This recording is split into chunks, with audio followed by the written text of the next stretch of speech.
Curiosity. What was the phrase? Curiosity is? The fuel to great conversation. Yeah, setting expectations, setting boundaries. There's also a term that is called pre-framing, okay?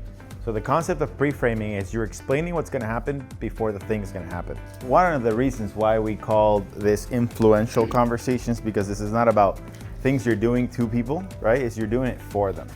There are 4 cornerstones, and we're gonna go in kind of different orders. There's no like ranking to it. These are just the 4 main thinking principles. If we operate under these thinking principles, you will be a much better communicator. I noticed that many of us who want to try to create moments, we need a framework so that we don't get caught up in the whole because this and because that.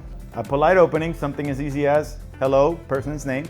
The second part, mutually agreeable facts. Both you and the other person can agree to the observations that are factual.